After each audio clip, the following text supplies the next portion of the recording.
علی علیہ السلام نے سوال کیا سلونی قبل ان تفقدونی.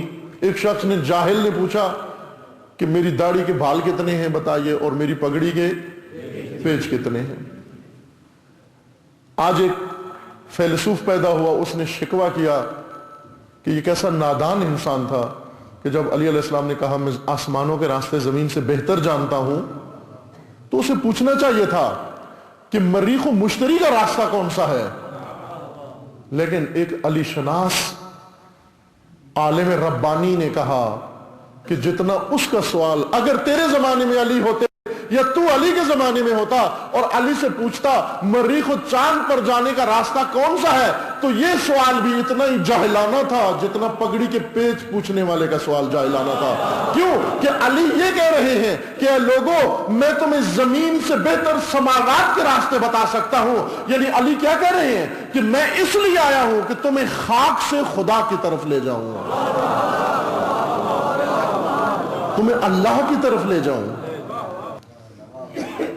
اگر حکومت علی چل جاتی, خدا شاہد ہے, پوری دنیا آج اس کا نقشہ کچھ اور ہوتا. اب حکومت علی تو جن اسباب کی وجہ سے نہیں چلی, لیکن ایک اور بڑی حقیقت جو اگر آج بھی زندہ ہو جائے, کم از کم اور نہیں تو پیروئے علی اس کی زندگی بدل جائے, اس میں انقلاب پیدا ہو جائے, اور وہ حکمت علی ہے. حکمت علی زندہ کریں, ہم حکمت علی کو زندہ کریں. حکمت علی کے اساس پر حکومت علی بھی قائم ہو سکتی ہے. آپ پیش کریں اپنے آپ کو امیر المومنین کے سامنے, آپ پیش کریں اپنے ائمہ کے سامنے, ہم کیا ہیں, ہماری مشکلات کیا ہیں, ہمارے خطرے کیا ہیں. ہمارا ایمان ہے کہ علی مشکل کشا ہے, لیکن اس بارے میں صرف شاعری کرتے ہیں, اس بارے میں صرف شاعری کرتے ہیں. کیوں کہ اگر ہمیں یقین ہوتا علی مشکل کشا ہے, تو کم از کم علی کے ماننے والوں کی آج کوئی مشکل نہیں ہونی چاہیے تھی. آج اگر آپ پاکستان میں ہی سروے کریں, سب سے زیادہ مشکل کس طبقے کو ہے, شیعہ کو ہے. سب سے زیادہ مشکل کس کو ہے, مشکل کشا کے ماننے والوں کو ہے. تو لوگوں کے ذہنوں میں تو ایک سوال تو اٹھتا ہے کہ سب سے زیادہ مشکلات میں وہ ہیں. سب سے زیادہ بھوکا کون ہو, جس کے پاس سب سے زیادہ غلہ ہو.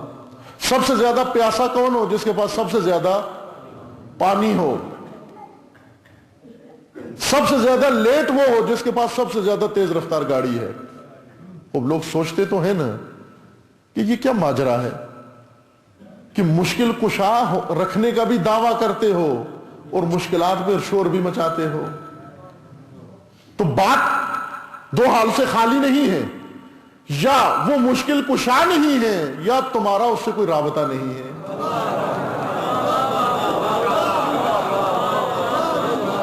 وہ تو مشکل کشا ہے, ان کی مشکل کشائی میں شک نہیں ہے, وہ ہے ہی مشکل کشا. اللہ نے ان کو مشکل کشا بنایا,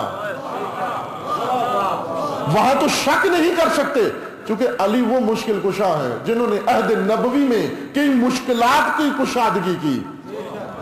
صحابہ کے عہد میں, خلفاء کے عہد میں.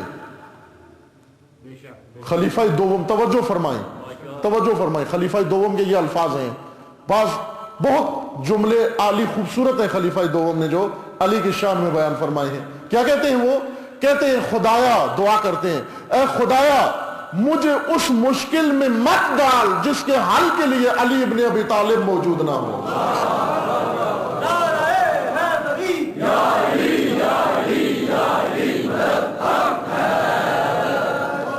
وہ جملے تو ہم سب نے سنا ہوا ہے نا, جو انہوں نے کہا تھا کہ لولا علی لہلکت عمر, اگر علی نہ ہوتے تو عمر ہلاک ہو جائے. یہ تو سب نے لکھا ہے, لیکن یہ جملہ موجود ہے خلیفہ ثانی کی زندگی میں, لکھا ہے تمام مورخین نے. دعا کی خدا سے کہ اے خدایا مجھے اس مشکل میں مت ڈال جس کے حل کے لیے علی موجود نہ ہو. علی نے مشکل کشائی کی, سب کی مشکل کشائی کی, اور اپنے پیروکاروں کی مشکل کشائی کی. عزیزمان, اس سے پہلے کہ مشکل آئے, مشکل کشا نے راہ حل پہلے بتایا ہے. لیکن اس کے باوجود بھی آج ہم مشکلوں میں ہیں, سب سے زیادہ مشکلات میں ہم ہیں. آپ نے سنا یہ ماجرا جو پنجاب یونیورسٹی میں ہوا؟ کیا کرنا چاہ رہے تھے؟ عزاداری سید الشہداء، بچے ہمارے اسٹوڈنٹس عزاداری سید الشہداء کرنا چاہ رہے تھے. ان کے اوپر ڈنڈے برسائے گئے، ان کو مارا گیا، ان کو پیٹا گیا، ان کے سر پھاڑے گئے، ان کو بے دردی کے ساتھ. کس جرم میں؟ وہ کوئی غوغا نہیں کر رہے تھے، کوئی سیاسی جلسہ نہیں کر رہے تھے، کسی کے خلاف کوئی اقدام نہیں کر رہے تھے، کوئی نقض امن نہیں کر رہے تھے، کوئی مذہبی فرقہ واریت کا کوئی مسئلہ نہیں اٹھا رہے تھے، کسی مسلک کے خلاف نہیں کچھ کر رہے تھے. یوم حسین عزاداری سید الشہداء کر رہے تھے. وہ یونیورسٹی جس میں سب کو حق ہے، تمام لوگوں کو حق ہے کہ جو جو اس میں پڑھ رہا ہے وہاں پر اس کو حق دیتے ہیں کہ آپ اپنے مسلک کے مطابق، اپنے کام، اپنے مکتب کے مطابق آ کر اپنا اظہار خیال کرو، اظہار عقیدہ کرو. لیکن اسی یونیورسٹی کے اندر شیعہ بچے جا کر جب جاتے ہیں اور قلیل تعداد میں جاتے ہیں اور ڈانگوں سے اور ڈنڈوں سے اور مسلح ہو کر اور بندوقوں کے ساتھ ان پر حملہ کرتے ہیں اور ابھی تک اسپتالوں میں پڑے ہوئے، پٹیاں کیے ہوئے پڑے ہوئے ہیں.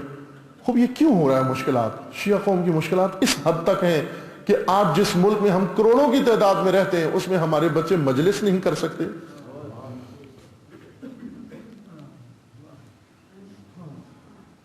کیوں یہ مشکلات ہماری ایسے ہو گئی؟ میں ایک نمونہ پیش کیا، تازہ ترین ہے، اشارہ کیا آپ کی خدمت میں، اور سب خاموش، تماشائی. سب نے خبر سن لی کہ یہ ہوا ہے، پنجاب یونیورسٹی میں ہوا ہے. جس طرح جب امام موسیٰ کاظم علیہ السلام کی شہادت ہوئی، شہادت ہوئی امام علیہ السلام کی، جنازہ لا کر پل دجلہ پہ رکھ دیا گیا اور اعلان کر دیا گیا کہ رافضیوں کے امام دنیا سے چلے گئے ہیں. اور ہارون نے اعلان کروایا کہ آ کر سب آ کے اپنی تسلی کر لو کہ انہیں قتل نہیں کیا گیا بلکہ طبعی موت اس دنیا سے جا رہے ہیں.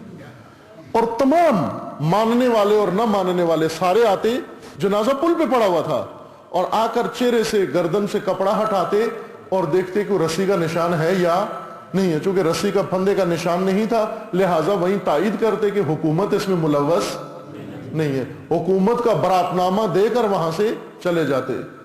عزیز من، امام موسیٰ کاظم باب الحوائج ہیں، مشکل کشا ہیں، لیکن یہی مشکل کشا کیوں ایسی حالت میں مبتلا ہو گئے؟ 14 سال امام زندان میں رہے،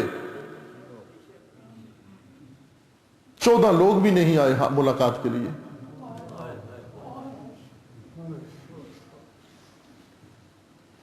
قومیں اس وقت مشکل کشا کے ہوتے ہوئے مشکلوں میں پڑ جاتی ہیں جب مشکل کشا سے رابطہ کٹ جائے، ختم ہو جائے، جب ان کی مشکل کشائی کے نسخوں کو نظر انداز کیا جائے. نہج البلاغہ تمام بشریت کی مشکلوں کا حل، تمام مسلمانوں کی مشکلوں کا حل اور تمام تشیع کی مشکلوں کا حل ہے.